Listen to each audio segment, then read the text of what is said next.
decir, las notas con respecto al primer trabajo práctico no promociona a nadie. Y no lo digo de malo y no me río de malo, me río de asusto. Pero el tema pasó con lo siguiente, se confundieron muchísimo las teorías. Pero hasta el punto de, por ejemplo, poner como paradigmáticas las teorías conductistas, ¿no? O sea, no hay nada más fenomenológico que el conductismo. O sea, el conductismo es fenomenológico, pero por naturaleza. O sea, porque ¿qué es lo que ven? ¿Qué ven? Fenómeno. Fenómeno de la conducta. Y nada más.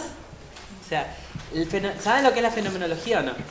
La fenomenología es un estudio minucioso de todo lo que yo puedo describir, explicar, observar de este fenómeno que estoy estudiando. O sea, si yo tengo que hacer un análisis fenomenológico de un paciente, porque les va a tocar a ustedes cuando tengan que ver a alguien e informar, van a decir, paciente de tantos años de edad, situado en tiempo y espacio, pueden describir también cómo lo ven físicamente, pueden, por ejemplo, poner con movimientos manerísticos, o sea, porque está muy inquieto, y movimientos atípicos, tórpidos, ¿no es cierto?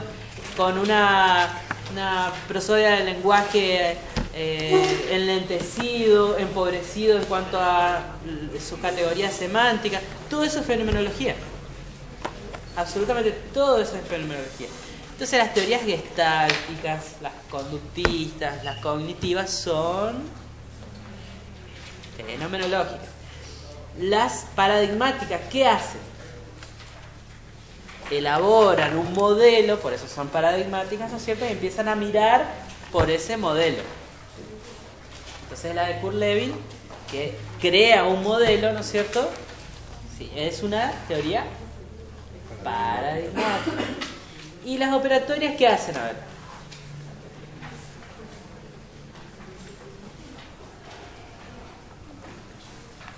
Crean algo nuevo, algo novedoso. Ya no es un modelo con el cual referirme a la realidad, sino que desarrollan ¿qué cosa? Una nueva concepción. Entonces, ¿cuáles son las teorías operatorias? A ver, no tengan miedo de errar.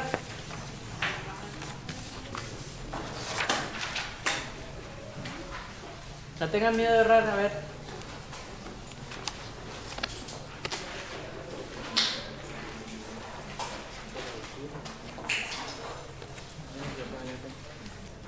A ver, vamos. Una teoría operatoria. Digan la que por lo menos pusieron en su trabajo práctico. El interaccionismo simbólico. Interaccionismo simbólico, por ejemplo. ¿Cuál más? La disonancia cognitiva, ¿no es cierto? O sea, inventan algo nuevo, es una forma nueva de ver las cosas. Ya no se trata del modelo con el cual ver. No se trata del modelo con el cual ver. Ya es algo que es operatorio a una forma nueva. A una forma nueva de pensar. ¿Ya? Bueno. Tuvieron nota, obvio, por la segunda pregunta. O sea, porque en la primera ya estaba... Primero que no cumplieron la consigna, que la consigna decía que hagan un esquema. Entonces, muchos que hicieron, desarrollaron texto nomás. ¿Qué era un esquema? Tan tímido. ¿Qué es un esquema? Un esquema es... Exactamente, algo que vos leas y digas tac, tac, tac, tac, tac y listo. ¿Tá? Y la mayoría no cumplió el primer paso de la consigna, o sea, empezaron a desarrollar. ¿Tá? Fantástico, para desarrollar el corte y pego nomás lo que estaba en el texto. Entonces,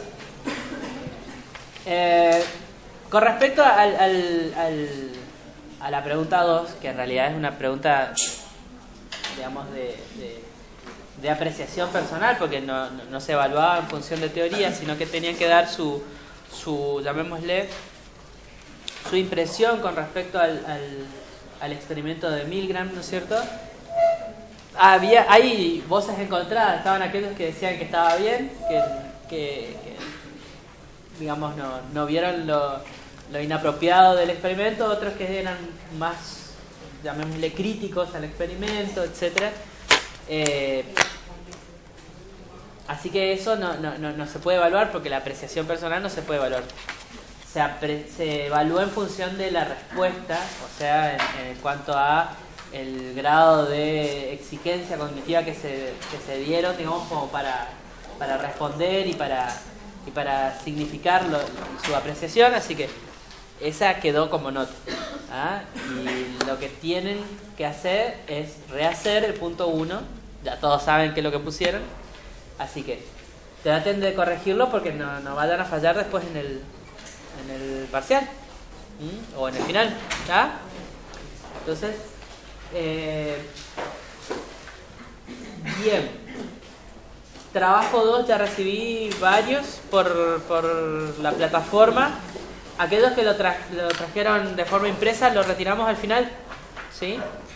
En lo posible, traten ya de mandar directamente a la plataforma, no al Face, para que no se me mezclen tantas cosas, o sea, que no llegue un poco al Face, un poco a la plataforma, un poco en papel, sino directamente o plataforma o papel, ¿ya? Pero no el Face. El Face vamos a usarlo más para preguntas, esas cosas. Les subí también hace unas horas un enlace para que puedan leer representaciones sociales, que viene a complementar un poquito el texto de Jodelet que tienen en la bibliografía, así que lo pueden incorporar. Y arrancamos con normas. Repasamos normas y después pasamos a representaciones sociales. ¿Trajiste, Pau? ¿Pudieron leer el capítulo de Van der Sanden sobre normas y orden social?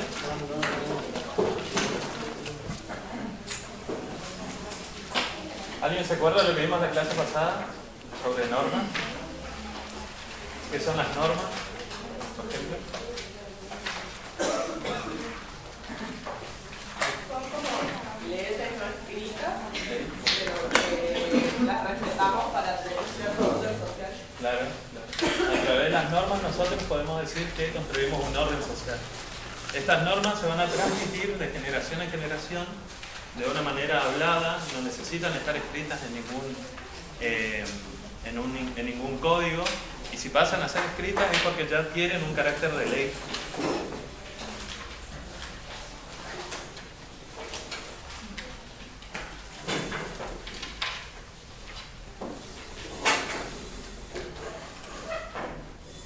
Mediante las normas nosotros podemos construir el orden social, y gracias a este orden social la vida se nos va a transmitir o se nos va a presentar como algo estable, algo que presenta una cierta regularidad, ¿sí? Y esto es lo que los psicólogos sociales traducen como orden social.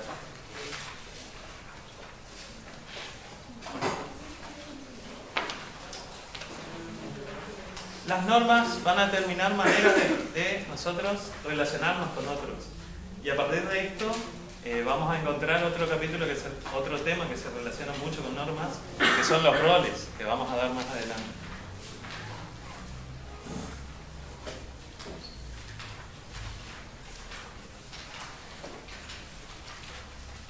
Y estas normas, por ejemplo, si yo me muevo a otro tipo de grupo social, por ejemplo, yo me voy a Brasil y en Brasil comparten otro sistema de normas, ¿qué va a suceder ahí? ¿Cómo? Claro, me adapto y ese orden, el orden social que se va a crear dentro de ese nuevo grupo, va a ser un orden social negociado. ¿Cómo se negocia un orden social?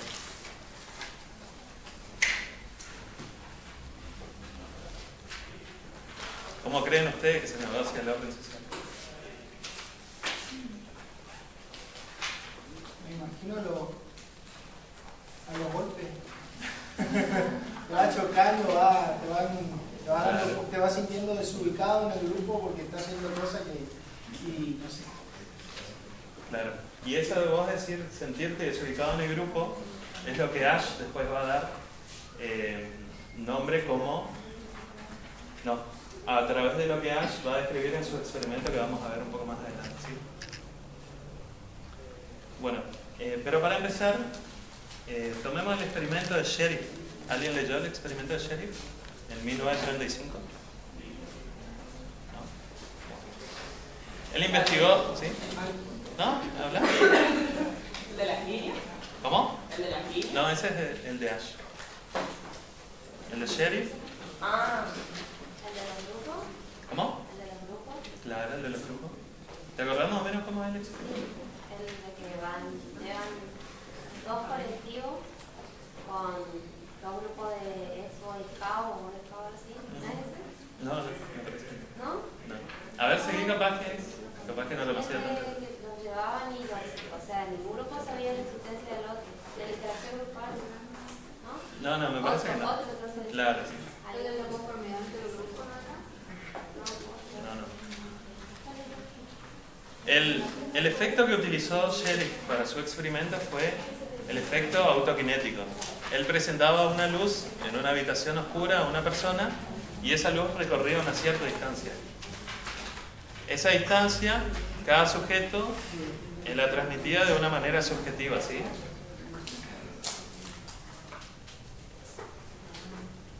Ahora, cuando el Sheriff compara estas medidas, veía que cada medida era diferente a la que transmitía otro sujeto.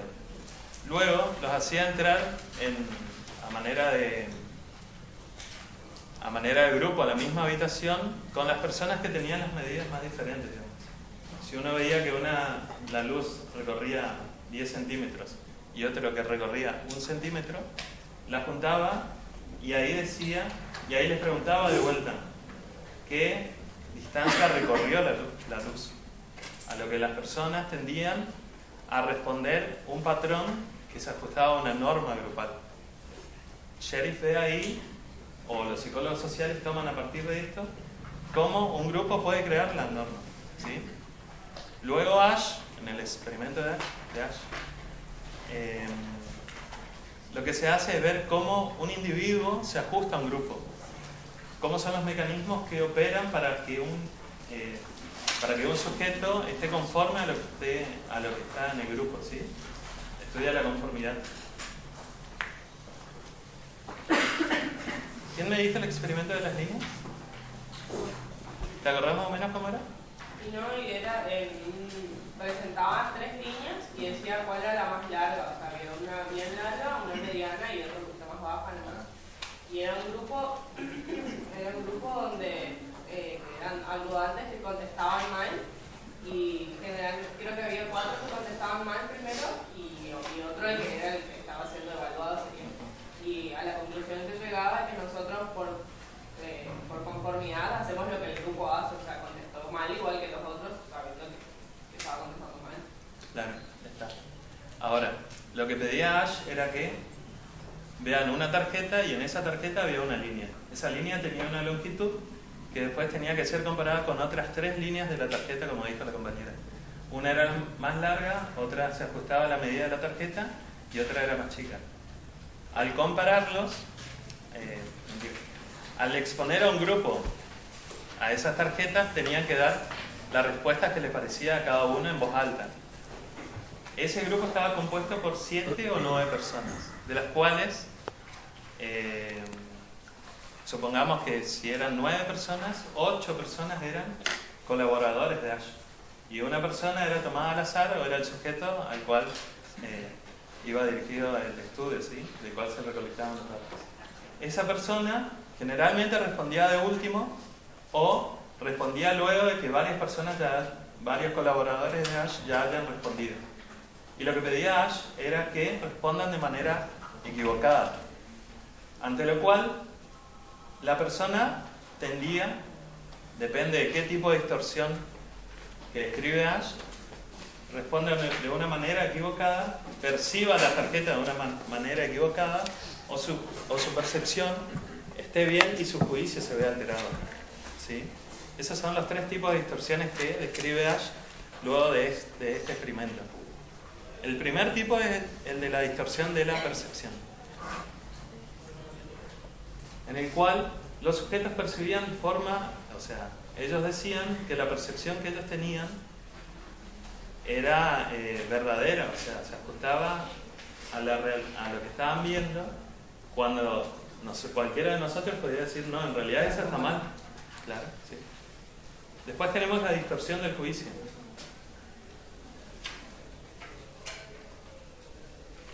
En la cual la percepción estaba bien, digamos, podían diferenciar cuál era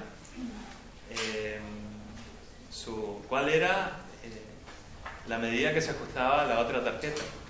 Pero por falta de confianza en sus juicios no emitían esa respuesta. Y por último, la distorsión de la acción era cuando la percepción y el juicio estaban bien, pero por no parecer desubicados en el grupo, como dijiste vos, o no dar una respuesta que desafiaba al grupo, daban la respuesta que el grupo decía, ¿sí? Esos son los tres tipos de distorsiones que pudo observar allí. Bueno, y por último tenemos el experimento uno de los experimentos más conocidos en psicología, que es el experimento de Milgram, el cual trajo muchas repercusiones y muchas consecuencias sobre cuáles son los límites éticos en cuanto a la experimentación con humanos. ¿Sí? El objetivo principal de Milgram fue estudiar cuál es la obediencia de un sujeto ante una autoridad que está presente, ¿sí? Porque muchos se preguntaron cómo es posible que personas hayan podido llevar a cabo masacres como las que se llevaron en los campos de concentración de Alemania de la Segunda Guerra Mundial. Y para esto Milgram propone el experimento que ustedes leyeron para el trabajo práctico. ¿Me pueden comentar más o menos cómo era el experimento?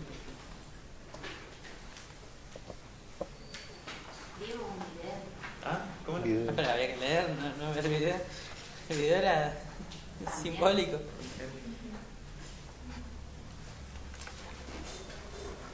Bueno, en el video se veía que ¿Hola? se buscaban personas para que en una habitación le aplicaran descargas eléctricas a otras personas que estaban en otra habitación cuando decía respuestas incorrectas. O sea, creo que se dividía entre profesor y estudiante. El profesor hacía una pregunta y si el alumno el estudiante daba la respuesta equivocada, le aplicaba cierto voltaje, cierta descarga. Y llegaba un momento que empezaba a dar muchas respuestas incorrectas y cuantas más respuestas incorrectas, mayor descarga eléctrica. Y había algunos profesores, vamos a decir, que querían abandonar el experimento, pero el científico, el que tenía guardapolvo, le decía que continúe, que era necesario. Y algunos, continuaban muy a su pesar, aparentemente, y otros no, desistían. Pero la mayoría continuó con el experimento a pesar de que no querían. Claro, así básicamente es.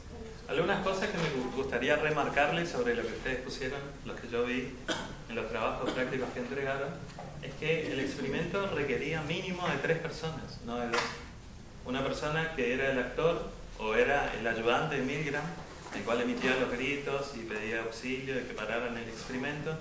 La persona que era sujeto de prueba, que aplicaba los voltajes, y pongamos la figura de Milgram como la figura de autoridad que estaba, o la figura del científico que decía: el experimento requiere que usted prosiga con las preguntas, ¿sí? Otra cosa que me pareció interesante cuando leía sus trabajos prácticos es que ninguno me tomó en cuenta que éticamente, si un experimento está haciendo sufrir a una persona con descargas eléctricas, obviamente eso es antiético, digamos. Y eso es algo que ninguno me puede rescatar. Me ponían otro tipo de cosas. Yo puse eso. No leí eso. Todavía no leíste el mío. Claro, eso me parece parte de lo que ustedes, de su propia ética. Como en un experimento van a poner a una persona, aunque sea falso, supongamos que haya sido cierto, ese experimento era terrible, atroz, ¿no? ¿Cómo una persona puede llegar a hacer eso? Es algo que se pregunta también Milgram. Bueno, los resultados dieron que el 65% de las personas pudieron llegar a dar el voltaje máximo, que era 450, o sea, una descarga que 450 voltios. Una descarga que mataba a la persona que respondía mal. Si hubiera sido verdad, la mataba al auxiliar de Milgram. Y entonces Milgram pudo concluir que la presencia física de una persona tiene una gran influencia sobre el acatamiento de una decisión sobre otra.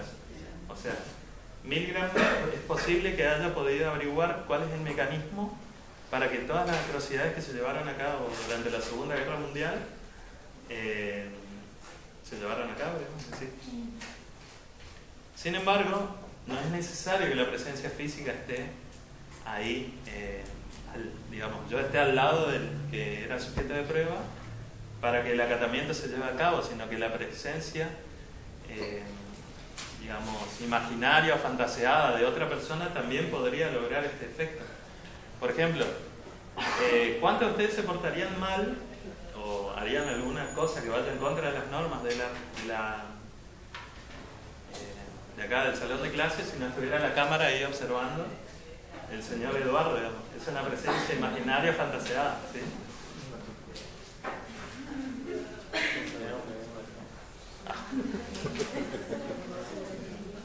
No solo en este salón, sino que en los salones de arriba también hay cámaras, ¿sí? Entonces, eso ayuda de alguna manera a reforzar lo que es el orden social o el mantenimiento de normas o el acatamiento hacia las normas de parte de ustedes hacia lo que es la clase, ¿sí? Si alguien, por ejemplo, roba un celular, es fácil ver quién fue y aplicarle un castigo hacia esa persona, ¿sí? Ya pasó. ¿Cómo? Ya pasó. Ya pasó. ¿Ya pasó? Yo voy a preguntar lo que está diciendo. Estamos hablando de lo de Chocó. ¿Sí? Ahí pasó. ¿Pasó? ¿Y qué pasó? Y le llevaron con don Eduardo y vieron quién era el chico que llevó el celular. ¿Y recuperaron? No, Sí, pero se recuperó. ¿Se recuperó? Jennifer Piraggi. ¿Le robaron a él? Acá en el aula. Ah, pensé que le ¿Acá se quemaste. robó qué? Un celular, porque él dijo que si se roba un celular es más fácil saber quién es porque tenemos la cámara. Estábamos hablando de eso. Claro. Creo que estábamos prestando atención. Ah, está bien, me los voy a retar. Bueno, otra cosa que me parece importante mencionarles es que hay otras formas de lograr el acatamiento a las normas. Una de ellas se menciona como la técnica de la imposición gradual. Por ejemplo, si yo te pido a vos, Hugo, que me pases una virome, si yo voy haciendo pedidos de manera gradual que aumenten su dificultad, podríamos decirlo, es más probable que vos lo hagas a que yo te pida de una que me vaya a buscar un café, por ejemplo. ¿Cómo? Si yo no te pedía este virome y te voy haciendo pedidos, pasame tu carpeta o anda a buscar algo, es más probable que vos vayas a hacer algo de mayor dificultad que si yo te lo pidiera así de una, digamos. Si yo te pido ahora, anda a buscarme un café, vos no lo harías, ¿no? Puede ser. A ver, lo que está diciendo es que, por ejemplo, cuando ocurre la persuasión, ¿sí? Cuando ocurre una persuasión, aquella persona que va a persuadir a alguien, ¿sí? Si yo de entrada les digo, bueno, yo quiero que vos me dejes el 15% de tu sueldo todos los meses, lo primero que haría uno es agarrar, listo, nos estamos viendo, ya, hasta luego. Pero ocurre esto, ¿sí? Ocurre, sobre todo en las sectas uno ve que la inducción de la persona es progresiva, no aguda. Porque si hay una inducción de esa persona de forma aguda, ¿qué pasa? La persona emite un mecanismo de defensa, de protección, ¿no es cierto? En cuanto a una actitud que quiere rebasar mis propias actitudes, ¿no es cierto? Entonces me voy. Pero ¿qué pasa cuando esto es progresivo, sutil? Como decía Hernán, o sea, si me pide primero una virón, te le paso, seguimos, después le pido, sí, prestame unas hojitas también, ¿no? Bueno, sí, al siguiente día le digo, ¿sabes que necesito un abrigo? Porque le va a prestar el abrigo, y después va a ser la novia, y después otra vez. Entonces, es mucho más. Se van a acordar ahora este ejemplo, no van a olvidarlo más. Entonces, es más fácil, ¿no es cierto?, cuando es progresivo, que uno termine siendo inducido, ¿no es cierto?, a este acatamiento, que si es de golpe, de forma brusca. A eso es a lo que se refería. Otra forma de lograr acatamiento es mediante el sentimiento de culpa. Si yo siento que hice algo malo hacia otra persona, es más probable que si esa persona me pide que le haga un favor o tiene alguna demanda sobre un objeto o algún cumplido que tenga que hacer, yo responda de manera favorable a esa demanda o a ese pedido. Y por último, el principio de reciprocidad es que si una persona nos hace favores, es más probable que nosotros también respondamos a ese favor con otro favor, ¿sí? ¿Está? Perfecto. Perfecto. Bueno, ¿alcanzaron a leer algo de representaciones sociales o no? ¿No? Entonces, les voy a ir dictando algunos conceptos que van a ser direccionales para poder entender. Porque si bien es un concepto sencillo, no demanda demasiado conocimiento científico, es medio duro de aplicar. O sea, duro de aplicar en el sentido de hasta que uno dice, ah, claro, ahora estoy encuadrándolo, pasa un tiempito de maduración dentro de la cabeza de uno, ¿no? Para ello vamos a pensar un poquito cómo se fue construyendo esta noción, ¿sí? La noción de representación social obedece en realidad a una construcción teórica de Moscovici, quien toma un concepto de la sociología, sobre todo de Emil Durkheim, de representación colectiva. Y les comento, una representación colectiva, acá estuve tratando de buscar para poder hacer la diferenciación, es básicamente un concepto sociológico. Un concepto sociológico que trata de explicar lo siguiente. Estaba...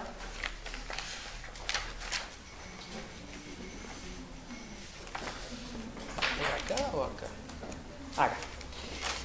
Una representación colectiva son las representaciones que tenemos como forma de conocimiento, ideación, construidas socialmente. Sí. Entonces, Durkheim va a decir que hay, ¿no es cierto?, y esto es viéndolo desde la sociología, ¿no es cierto?, representaciones colectivas. Entonces, parémonos un poquito acá. ¿Qué significaría representaciones colectivas? Representaciones en común, exactamente. En común o comunes a todos. ¿Tá? Y él dirá entonces que las representaciones colectivas son formas de conocimiento o ideación construidas socialmente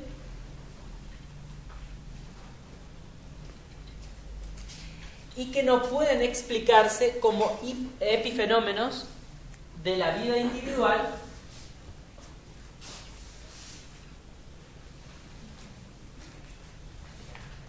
o reductibles a la psicología individual.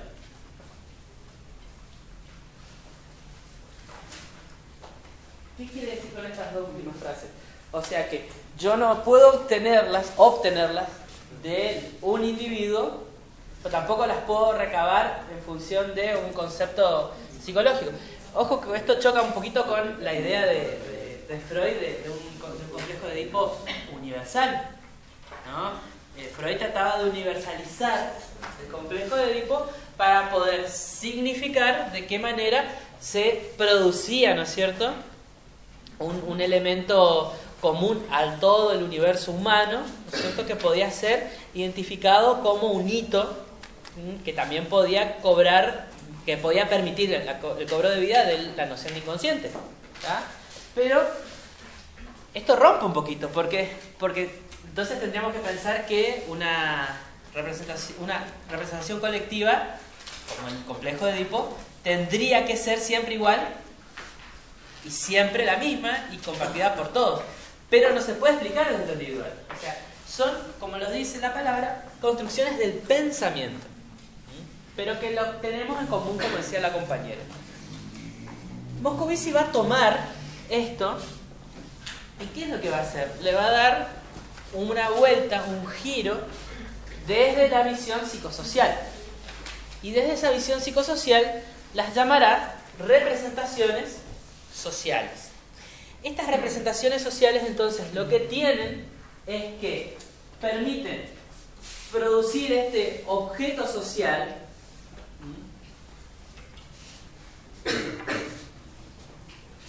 en un carácter representacional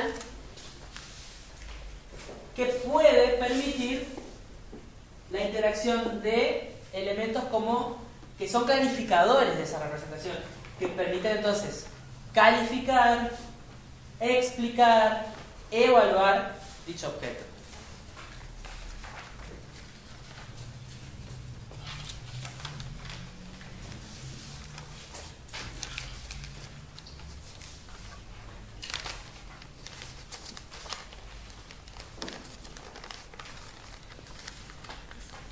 Cuando nosotros nos referimos a los objetos sociales, estos objetos sociales se nos aparecen a nosotros como representaciones mentales. Pero una representación mental es un concepto individual, de la psicología individual. Entonces, ¿qué empezó a ver Moscovici? Que esto era compartido por grupos. Pero una de las características que notó, y que en esto se diferencia muchísimo a la de Durkheim, es que tiene un carácter totalmente dinámico y que derivan de las constantes interacciones interpersonales. Por ende, una representación social es propia del producto de nuestras relaciones interpersonales y de nuestras interacciones personales. Las representaciones sociales van a ir adquiriendo un carácter muy importante en nosotros. ¿Por qué? Porque les van a empezar a todos nosotros a dar un sentido a la realidad que vivimos todos los días. Este sentido de realidad es aquel que podemos transmitir y podemos explicar por medio de ¿qué cosa? Del lenguaje y del pensamiento. Por ende, son aquellas explicaciones de saberes que dirá yo del saber en sentido común. Moscovici decía que las representaciones sociales son, llamémosle, las nociones modernas de aquellas creencias o mitos como el hombre se manejaba anteriormente. El hombre antes se manejaba a través de mucha mitología. ¿Por qué? Los mitos le permitían ordenar el mundo que vivían. Eso lo vieron seguramente en antropología cultural, ¿o no? Sí. O en ¿cómo se llama? Filosofía. Antropología. ¿En? Antropología. Sí. ¿Qué función cumplía un mito? Eran explicaciones de algo que ellos lo vivían así como real, eran explicaciones de algo que quizás lógicamente en un sentido, en un sentido Que le daban sentido. Que le daban sentido. Como el carácter mítico se fue evolucionando, ¿no es cierto? Y el conocimiento fue expandiéndose de manera más unificada, el sentido común fue adquiriendo la función del mito. Entonces, cuando nosotros hablamos de sentido común, justamente estamos hablando de este tipo de pensamiento que es socialmente compartido y que es socialmente conocente por todos. Porque cuando decimos algo de sentido común, a ver, pensemos un saber de sentido común.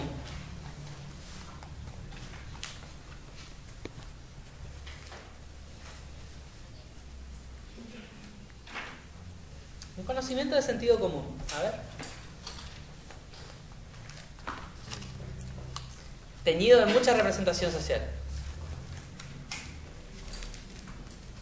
Tengo que hacer un trámite burocrático en una dependencia pública. Oh. Hacer la cola. Hacer cola, ¿qué más? Ir temprano. Y temprano. ¿Por qué? Porque se tiene que comer un tiempo terrible. ¿Qué más?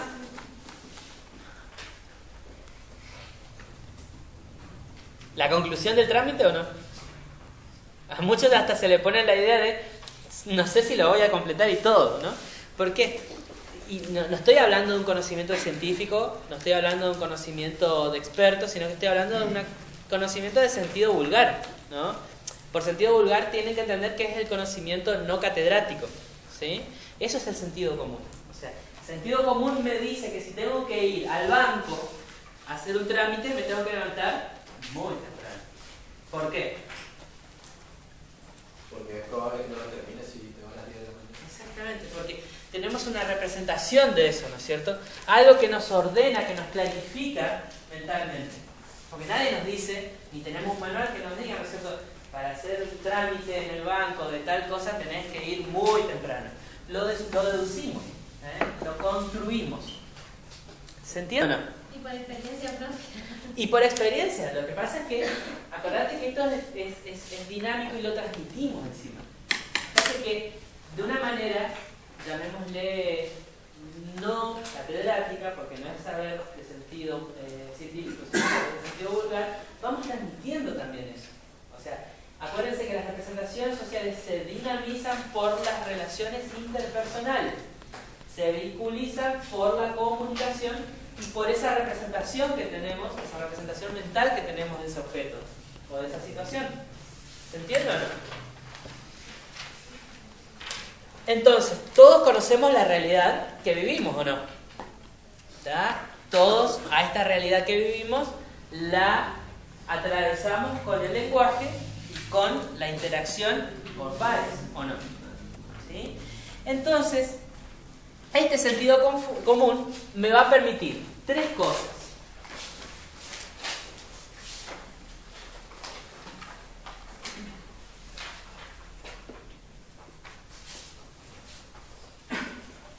Saber de sentido común me va a permitir percibir, me va a permitir razonar y me va a permitir actuar. Pero me va a permitir percibir, razonar y actuar de manera social.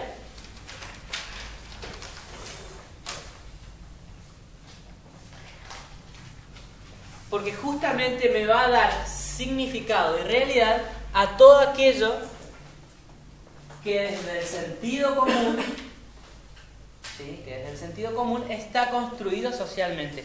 Por ende, interviene muchísimo qué cosa, algo que estuvimos viendo, digamos, con el tema anterior, el orden social con el que vivimos. O sea que el orden social también interviene en la construcción de este saber común. ¿Esto se lo puede desarrollar mejor o peor, depende de la persona? No, porque acuérdate que tenemos que partir en una cuestión conocente por todos y no desde el punto de vista individual, porque si no sería una representación mental. ¿Ah? Hagamos un ejemplo. ¿Ah? Y ya les adelanto. Hay dos mecanismos que están constantemente trabajando con la representación social, que son el mecanismo de objetivación y el mecanismo de anclaje. Ahora les voy a describir bien cuál es la diferencia entre uno y otro. Pero la objetivación justamente es que tratamos de hacer objetivo esta imagen, ¿sí? Esta imagen o esta representación, este objeto social, lo hacemos realmente entendible, y el anclaje lo que hace es la vehiculización de ese objeto al cual le dotamos de realidad en lo social. ¿Tá? Por ejemplo, una representación social, yo les digo, a ver, marihuanero.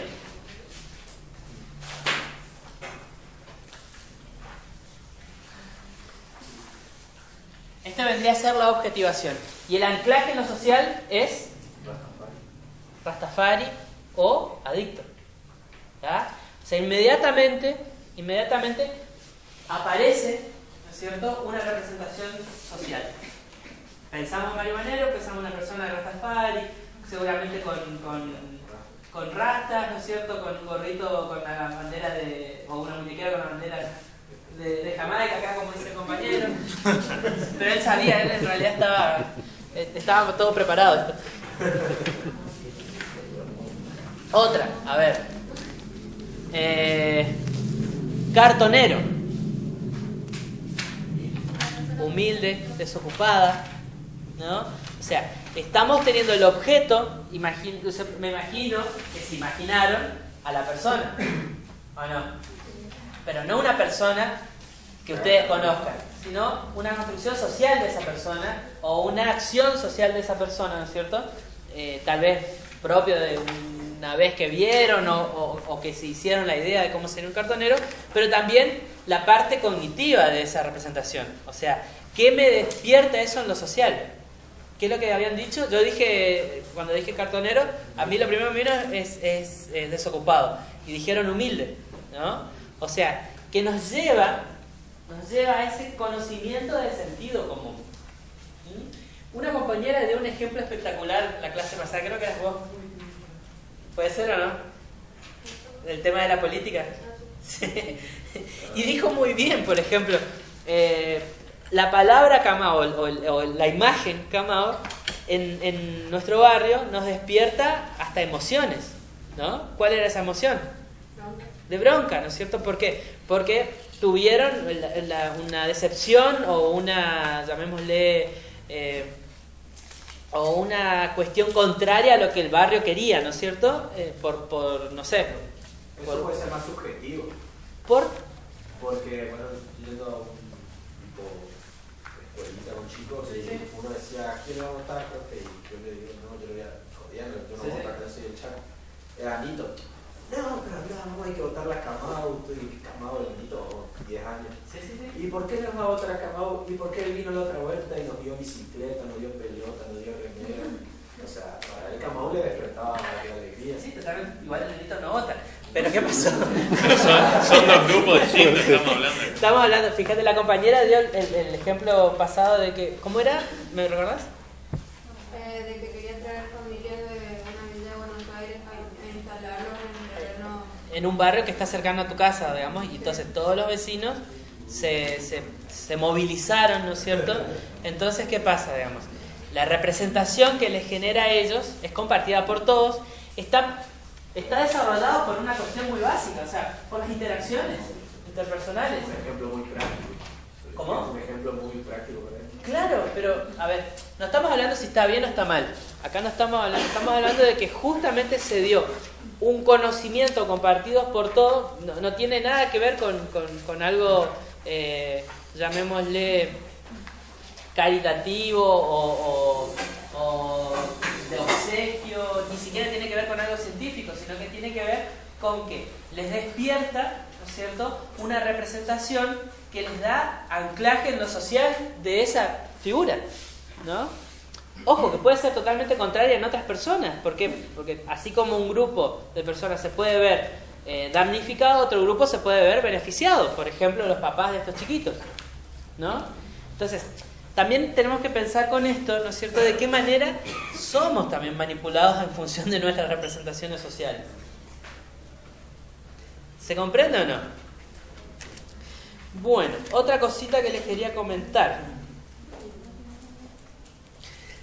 Las representaciones sociales, esto es muy importante, contienen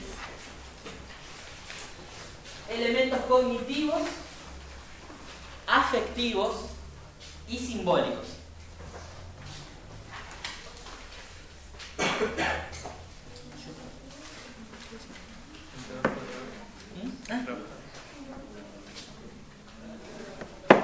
Puesto que tienen como función orientar la conducta.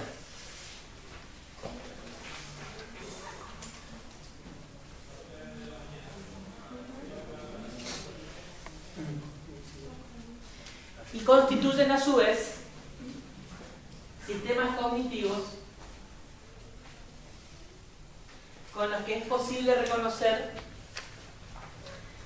la presencia de opiniones, de estereotipos, creencias, valores, normas, orientaciones. Por ejemplo, qué lindo sería un día sondear cuál es la representación social que tiene el alumnado de psicología, por ejemplo, de la ética profesional. ¿Ah?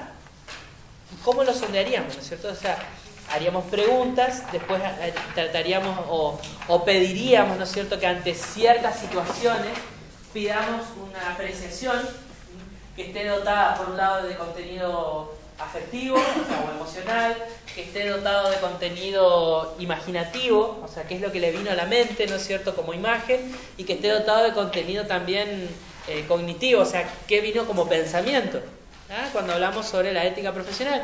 Y sería interesante porque podríamos ver, por ejemplo, qué entienden o qué les representa a ustedes la ética. Y, por ejemplo, lo podemos probar con personas que ya son profesionales y que tienen tiempo, y vamos a ver seguramente que la representación social de ellos es totalmente diferente, porque una cosa es ya haber sido atravesados por situaciones éticas y otra cosa es suponer la ética. Vieron que yo, mi idea de ahora con esto de que aprecien el experimento Milgram es que supongan, porque ustedes todavía no están atravesados por la ética, en el sentido de que yo cuando veo o miro nuevamente el ejemplo del experimento Milgram, me corre siempre por el interior, ¿no es cierto?, el hecho de qué feo que es la manipulación. Y en algunos casos ustedes lo vieron como, y bueno, estaba bien, y se respeta esa apreciación. ¿Por qué? Porque todavía no están atravesados por la ética. ¿Ah? Y que digan, y está bien porque es una forma de descubrir, está perfecto.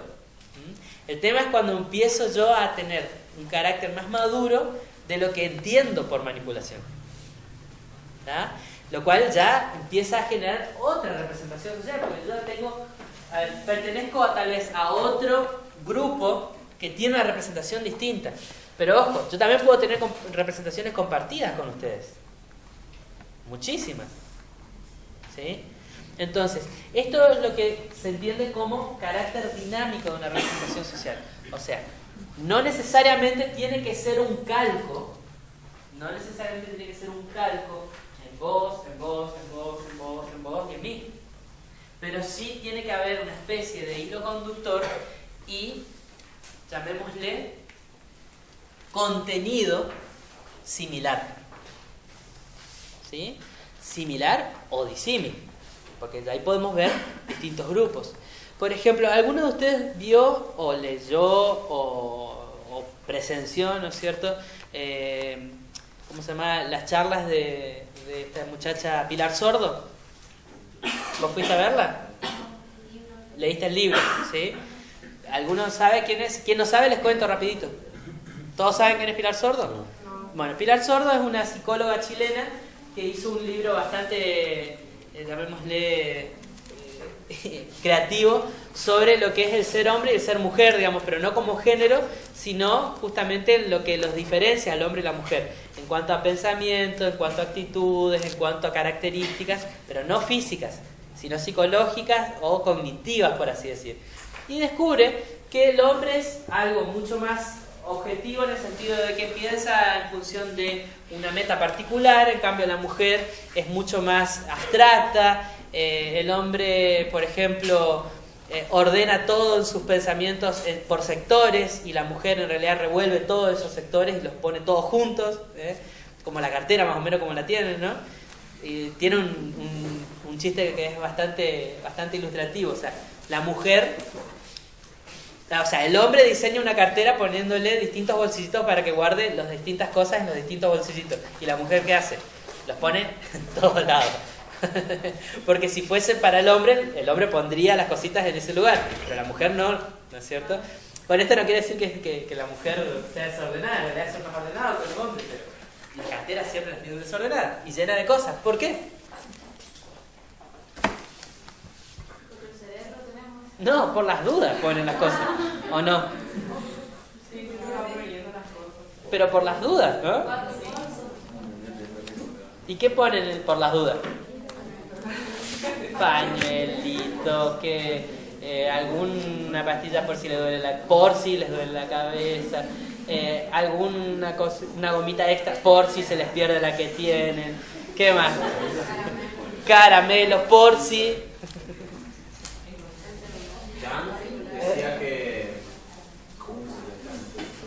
decía que los psicólogos o los que nos enseñan esta profesión siempre tenemos que tener una consultora mujer porque es la que nos va a lo que tenemos armado en la cabeza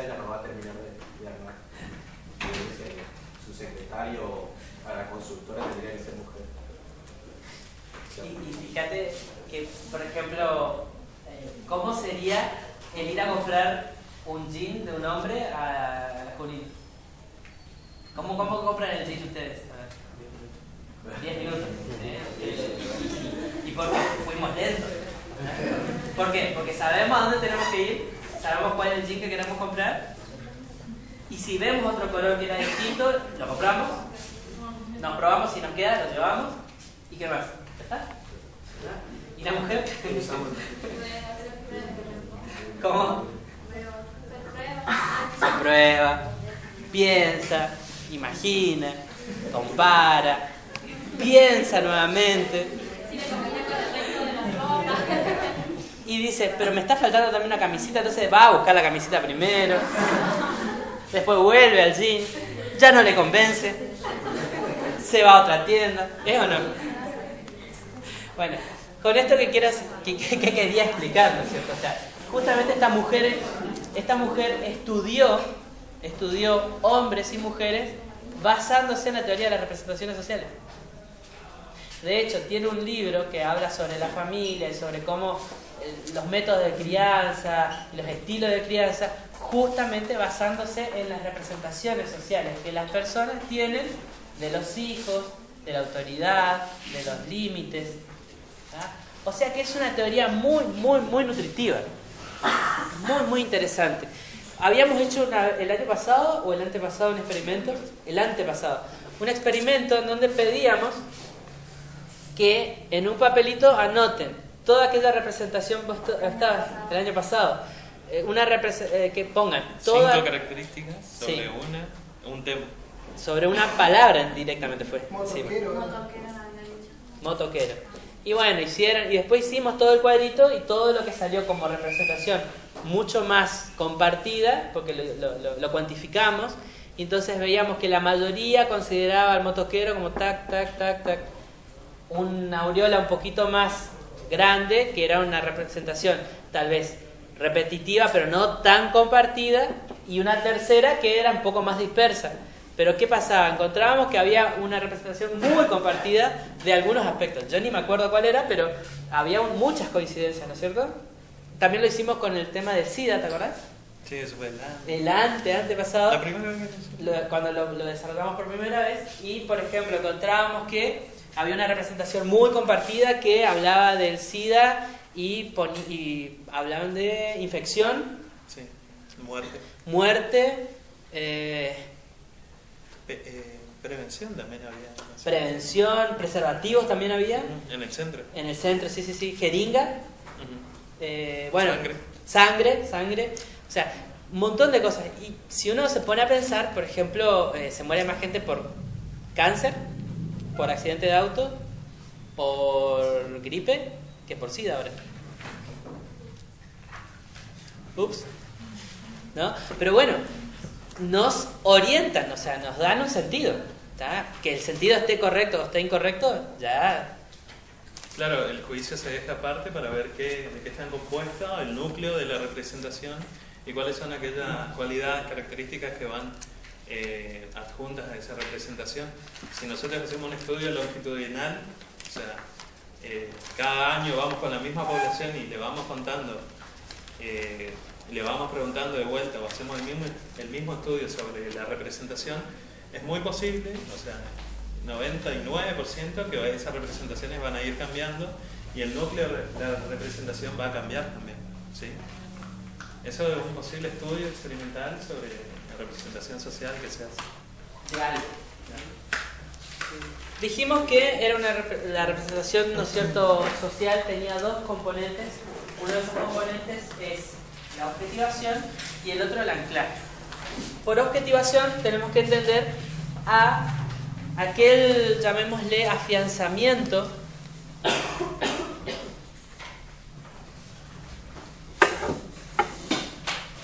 o la forma de hacer concreto aquel pensamiento. Porque si uno se pone a pensar en lo básico, ¿no es cierto?, ¿qué le pasa a la mente humana? No puede dejar nada sin significado. Para la mente, o sea, para lo que es... ¿sí? para la mente, ¿no es cierto? La mente nunca deja algo sin darle una representación. Jamás. O sea, no existe nada vacío para la mente. Como también no podemos dejar dejar una respuesta sin, o sea, una pregunta sin responder. La mente no puede dejar vacíos. Y los vacíos los rellenamos o con imaginación, o con sabiduría, o con experiencia, o con lo que fuere. Por eso, cuando tenemos una experiencia de, por ejemplo, de borrachera, y decimos, se me apagó la tele y no me acuerdo de nada, ¿qué solemos meter? Imaginación a full. Porque verdaderamente muchas cosas no acordamos y decimos, sí, yo creo que... Y tu compañero te dice, no, no nada que ver, ¿viste? Y lo que nos dice nuestro compañero lo empezamos a poner en los huecos. Y entonces rellenamos todos esos vacíos con lo que nos dicen los demás. Entonces yo puedo después construir mi recuerdo en función de lo que el otro me dijo, pero como yo no puedo dejar nada vacío, mentía en el sentido de poner algo que no existía, ¿no es cierto? Llamémosle algo no fabuloso, sino algo concreto, ¿no es cierto? Pero estimado, pero en realidad no hay nada, entonces lo vamos rellenando con lo que hay. La mente no puede dejar nada libre al azar ni nada vacío. Entonces, con la objetivación lo que hacemos es justamente esto, o sea, le damos esa concretud a ese elemento, que dijimos es un objeto social.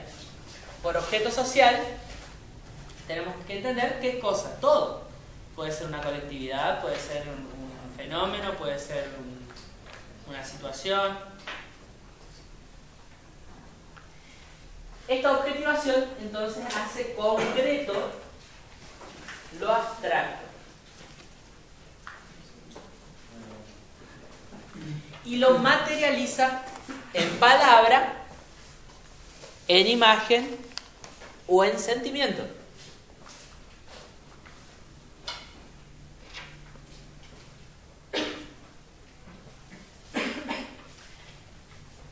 Y cristaliza esa representación en torno a algo. Muchas veces las representaciones sociales terminan cristalizando un conocimiento sobre algo.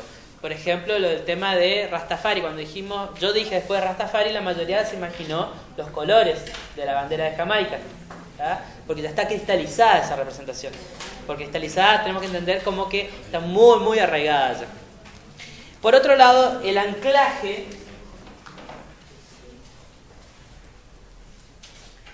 implica el enraizamiento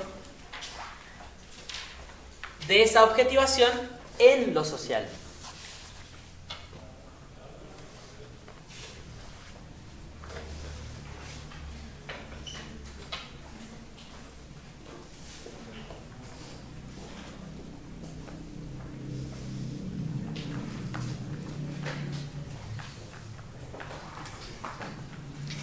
Es la inserción entonces de ese objeto en el pensamiento.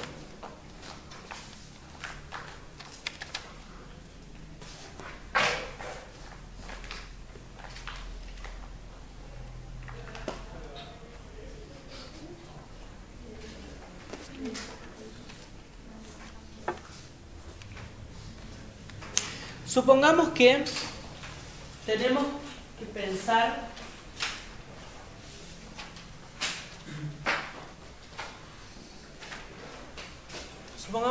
que pensar entonces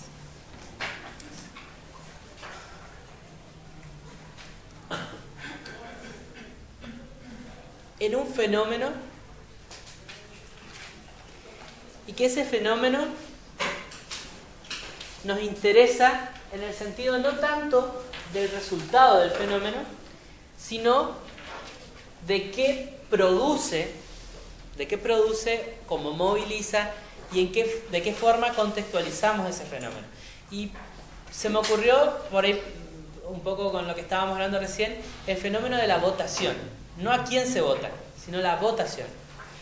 ¿Qué será que produce la votación? genera? ¿Qué representación tenemos de la votación? A ver, pensemos. Pongan una sensación, escríbanlo, ¿sí? Una sensación, una imagen y un pensamiento. ¿Sí? Acuérdense de la votación, no de quién votar o un político, sino la votación. Vos también, hermano. Una sensación. Una sensación, sí, un elemento emocional, vamos a poner, un elemento cognitivo y un elemento imaginativo. Así, cortito nomás, en un borde de la hoja, para que no se olviden.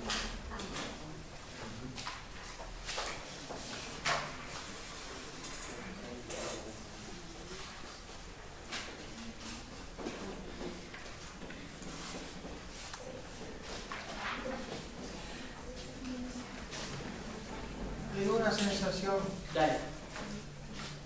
Después digo la no mía. sé cómo decirla en una palabra, pero que todo va a ser igual, A ver. o que nada va a cambiar. Ajá.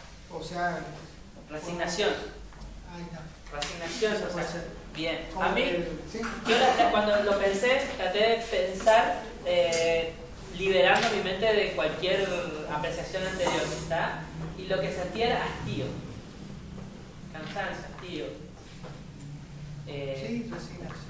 Más de lo mismo. Más de lo mismo. Más de lo mismo. Más Es de lo una mismo. representación más cognitiva, ¿no es cierto? Yo no pensé en más de lo mismo. Yo pensé en hastío, en pesadez.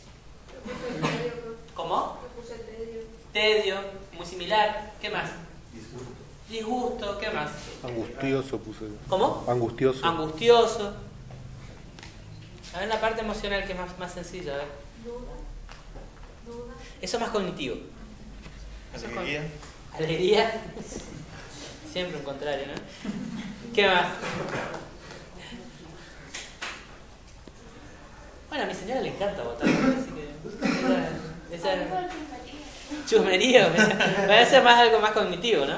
Pero la sensación, a ver. Allá al fondo, ¿eh? Desgano. Allá al fondo, a ver. ¿Eh? Rechazo, resignación, allá. Fiesta.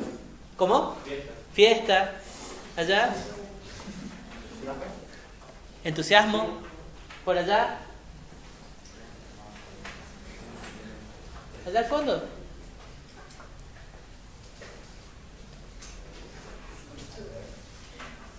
Incertidumbre. Incertidumbre. Y a ver allá un contenido cognitivo, una imagen, a ver qué imagen le vino. Ilusión. La imagen. No, una imagen. A mí como imagen me vino inmediatamente la urna. La urna con el sellito. ¿Eh? La cola, vos. Largas colas, estacionamiento ocupado. El búnker, digamos, político. Allá al fondo, a ver. ¿Qué imagen? ¿Eh? El sobre. Allá, al fondo, al lado del matafuego. Ah, no tenés forma de zafar, no hay una atrás tuyo. Yo dije multitud, ¿no? Multitud. ¿Y allá? La cola de personas. Troqueles. ¿Verdad? Bueno, y eso es una forma de ir sondeando. No lo hicimos de una manera sistemática y científica, pero si nos proponíamos, ¿no es cierto?, lo anotábamos y después lo categorizábamos y lo representábamos en un gráfico y vamos a ver tal vez que por ahí había más una apreciación en conjunto de lo afectivo o una apreciación más en conjunto de lo cognitivo o una apreciación más en conjunto de la imagen, ¿sí? Porque se puede dar de los tres al unísono o puede haber más una representación sobre tal cosa y no sobre la otra. Hay una que me gusta hacer a mí siempre y está media quemada, digamos, porque la mayoría de los psicólogos la hacen, es, por ejemplo, si yo les pongo acá, en una columna, la palabra hombre y acá la palabra mujer, y les pido que me describan elementos que yo vaya a poner de un lado y del otro, ¿qué me dirían acá?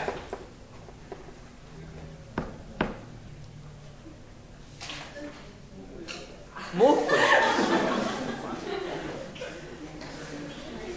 ¿Acá? ¿Eh? No, pero que no diga género, digamos, o sea, una palabra genérica, a ver. Maquillaje. ¿Acá? Inteligente.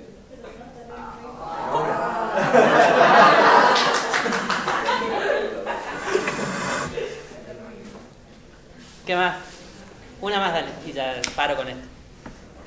El mujer también sí. Allá, dale.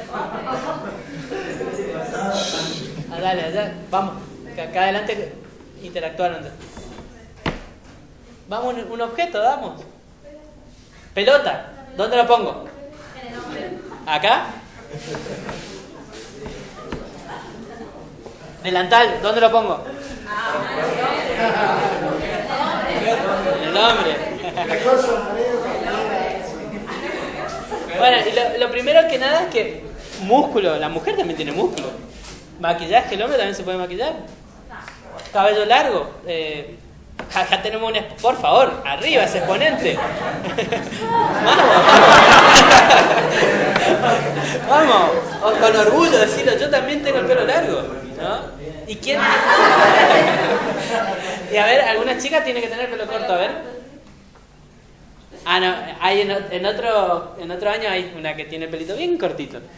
No, ahora prácticamente ya no existe una diferenciación por objeto, por actitud o por profesión o por elemento, verdaderamente. Entonces, nosotros tratamos de darle un encuadre, tratamos de organizar. Bueno, estas son representaciones sociales que van mudándose. Antes supongo yo que íbamos a poner pollera, pantalón. Ahora la mujer usa jean, ¿no es cierto? Usa pantalones. O sea, ya no está tan sesgado la diferenciación. Pero esa representación nos dispara y nos tira hacia eso. Y ni que hablar si les empezaba a decir, por ejemplo, cuidado. ¿De qué lado le van a poner? Cuidado infantil, por ejemplo. ¿Por qué? Porque está toda esta cuestión del sostenimiento de la madre, etcétera, ¿sí? Pero el hombre ahora también cuida a su hijo, ¿no? Y le cambia el pañal, etcétera. Se nos fue la mamá a ver si eso era cierto o no, pero a la próxima le preguntamos. Bien, les pido entonces que lean, ¿sí? Que lean lo de representación social. La clase que viene respondemos acá cualquier inquietud. El texto es sencillo de leer, ¿sí? Pero lean, chicos, porque si no se les va a empezar a complicar, porque vamos a ir con más contenido.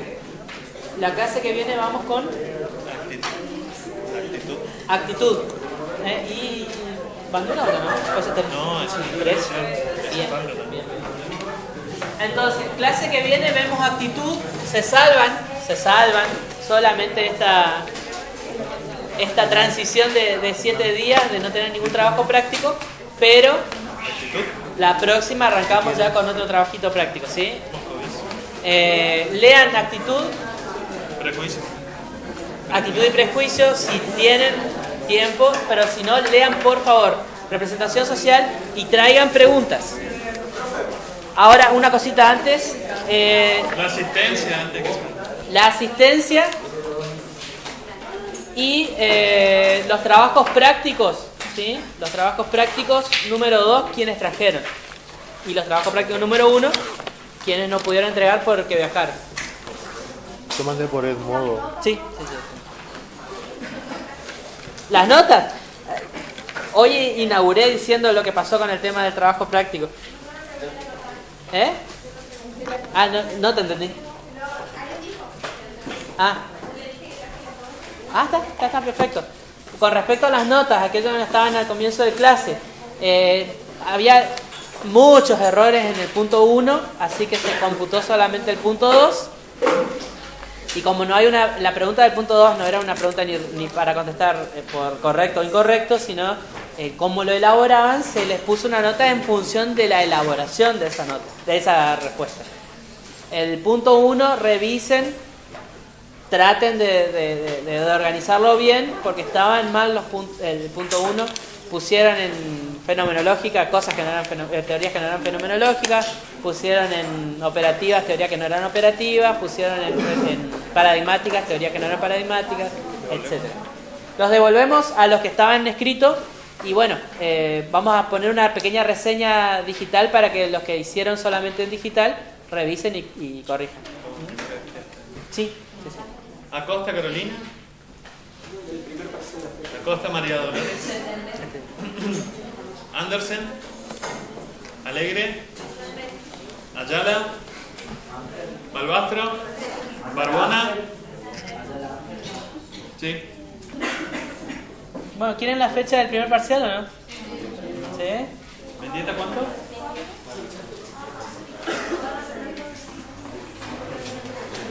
Y 3 de octubre. ¿Acosta cuánto, disculpa? Porque es hasta la unidad 3 y después el siguiente hasta la unidad 6. ¿Cómo, disculpa? Ah, perdón. No, ¿Medina cuánto? 3 de octubre, primer parcial de psicología social hasta la unidad número 3. Así que vamos bien, vamos a tener hasta el tiempo de repasar todo. Castillo Milagro. Encina Gabriela. Acosta Verosi. Chaín Blanc.